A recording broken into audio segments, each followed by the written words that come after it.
Hey there, Tajverse log 3, third day of doing this thing. I think it's good practice.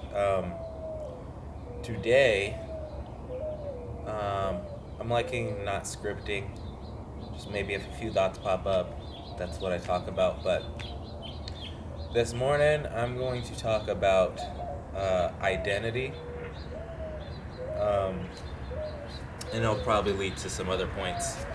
Um, but identity is important, and I think not always in the way that people think about it.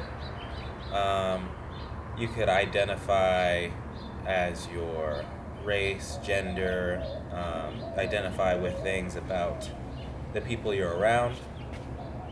So it's very complex. But even little things like before, I didn't see myself as a morning person. I had a job where I had to be up and out in the morning for the day, like be ready and working by 6 a.m. So I did that. I had to adjust, but I'm by no means a morning person. Um, but I think when we automatically have some thoughts and beliefs or things that we say without thinking about it or checking it, it can put us into a box as far as what we do. So it is 6:30 a.m.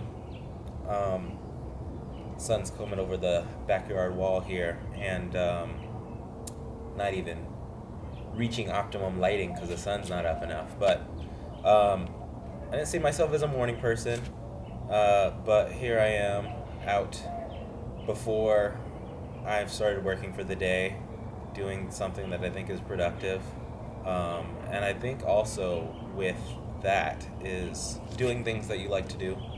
So you're going to have more motivation when you start out with the things that you like or the things you think are important, to where you're going to put in more work naturally, because you just gravitate towards it, and you would be doing it otherwise, even if it didn't have to do with work, even if no one told you to do it.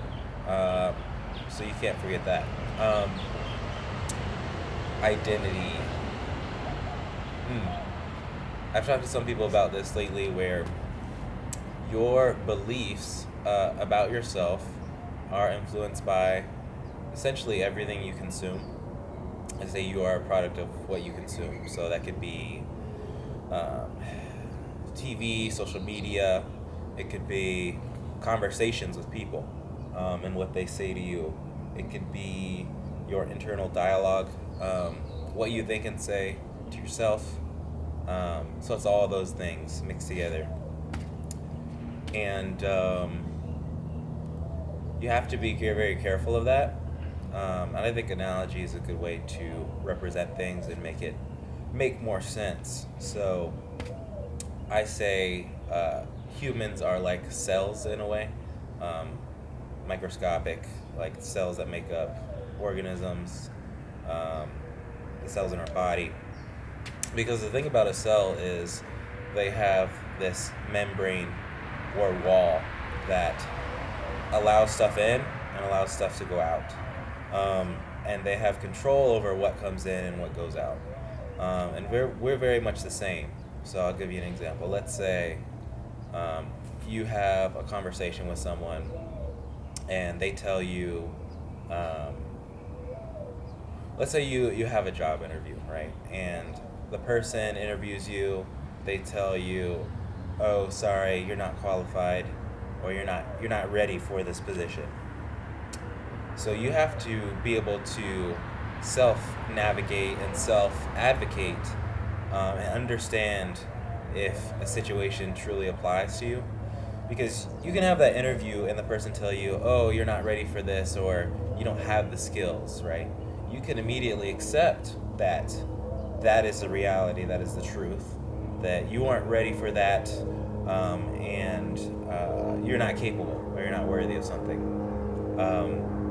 Or you can do the opposite and say, hey, maybe this situation didn't line up because it wasn't the situation for me.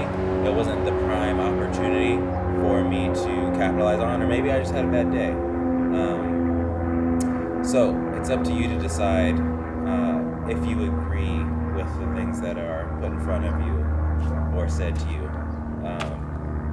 Also, let's say you are watching something. YouTube is an interesting one because there's so much range as far as what you find on there, what you see, and people are talking about. And I get a lot of videos of like, um, I guess I would say it's like affirmations or people testifying about their life or what's going on, and advice for people. So they can say something that's like some positive outlook, or something that they learned that is important, and you can identify with that. And when you identify with that, you sort of absorb that into your being or your conscience, and then that changes your perspective. So, um, with identity, you can choose to identify with things that are negative or positive, or self belief or self disbelief. So there's so much opportunity to hinder yourself or to allow yourself to improve or accept new opportunities that are coming your way. Um, right now, for me, I am, encountering some different things that are new, um, and it's a nice opportunity because I am really working to dissociate with, or let go of some identity things of maybe disbelief mostly. Um, because the world is an interesting place in the fact that you can be told, that you qualify something, or it doesn't even have to be someone directly saying that you're not ready or cut out for a thing, but you can just assume it. And for me, it's a lot of time it's work. So I've been getting into this mind state where um, work doesn't need to come from an employer or like typical means, that I'm going to find opportunities that align with myself and what I want to represent.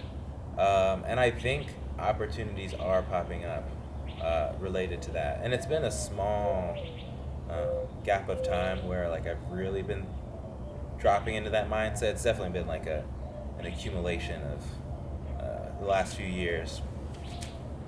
But that's big, and things kind of gravitate towards you as far as energy is like what you think, what aligns with you. I know it feels real hippie, but try it. I think it's like um, start your day thinking that things are gonna go right for you. Like you don't need proof to say the day is gonna be a good day before you say that at the start of your day. So you go in saying, "Hey, today's gonna be a good day. I don't know what's gonna happen. It's gonna be good, and there's going to be positive things sprinkled through." And that's just what I believe. And your day is probably gonna look and feel different because you had that thinking from the start. Um, and when that compounds over a period of time, you will see the results of that. And that's the space I'm in right now. I think there's also you have to have the identity of someone that can do things that are difficult and that they will work out for you. Um, and then also, you have to actively choose what is for you and actively reject what is not for you. Um, and that's the hard part, where things can feel shaky or not peaceful, or like things aren't going right, but you just hold on to that belief or understanding that things are going to work out, maybe not in the time frame you thought, but you just keep identifying with that. And I think that goes a long way. So let's say you let's say simple terms, let's say you don't believe you are capable of making six figures, 100K in a year. Just flat out, that's where you begin. Um, you will probably pass up opportunities to make that money or to enter a space with that potential. Um, so it starts there. Like you have an opportunity in front of you or a person to talk about something like that, and you'll just be like, no, it's not me. I don't believe that all that's for me, um, and because of that, you will not receive it.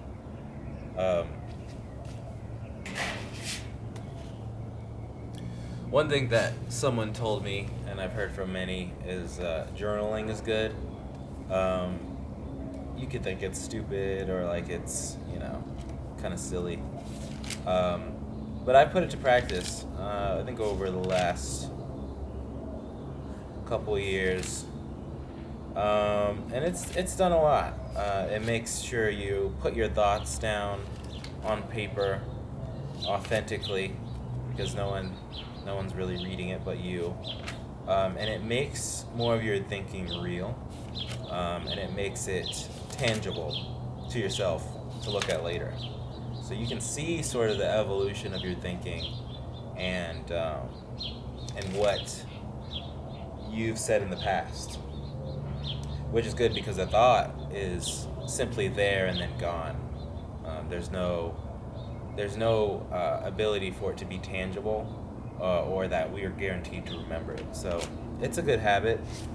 This is my second one, and it could be very stuff just like what I think about. It could just be writing poetry or whatever.